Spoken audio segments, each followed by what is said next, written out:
Hi hello అందరికీ నమస్తే. Welcome to okay TV. నేను మీ జర్నలిస్ట్ శ్రావ్య. ముందుగా ఓకే టీవీ ప్రేక్షకులందరికీ నమస్తే అండి. ఈ రోజు నుంచి శీతాకాల అసెంబ్లీ సమావేశాలు మొదలయ్యాయి, అయిపోవచ్చింది కూడా. ఈరోజు మొట్టమొదటి రోజు మన దామోదర్ రెడ్డి గారికి సంతాపం తెలపడం జరిగింది.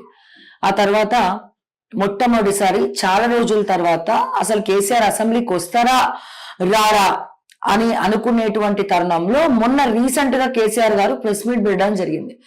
పెట్టి కృష్ణా జలాల గురించి నేను బరాబర్ మాట్లాడతా, తెలంగాణ అస్తిత్వం ప్రశ్నార్థకమైనప్పుడు ఖచ్చితంగా నేను మాట్లాడతా. ఈ 2 ఏళ్ళు నేను మౌనంగా ఉన్నా, ఏం చేస్తున్నారు, జస్ట్ ఒక గుర్రు పెట్టుకొని చూస్తా ఉన్నాను అని చెప్పి ఎక్కడ కూడా ముఖ్యమంత్రి రేవంత్ రెడ్డి పేరు కూడా తీసుకోకుండా ఆయన మాట్లాడడం జరిగింది. ఎవరు అంటే కేసీఆర్ గారు.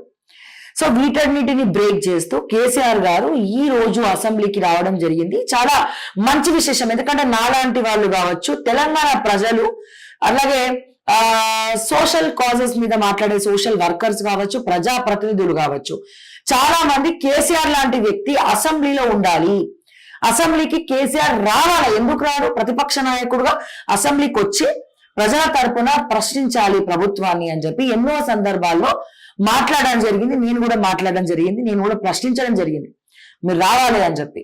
సో దానికి వాటన్నిటి కూడా చెక్ పెడుతూ చాలా రోజుల తర్వాత కేసీఆర్ గారు ఈ రోజు అసెంబ్లీకి రావడం చాలా మంచి విషయం. దానికి కేసీఆర్ గారికి తెలంగాణ ప్రజలందరూ కూడా ఆసక్తికరంగా, అంటే రేవంత్ రెడ్డి కేసీఆర్ ఎదురైతే అసెంబ్లీలో ఎలా ఉంటది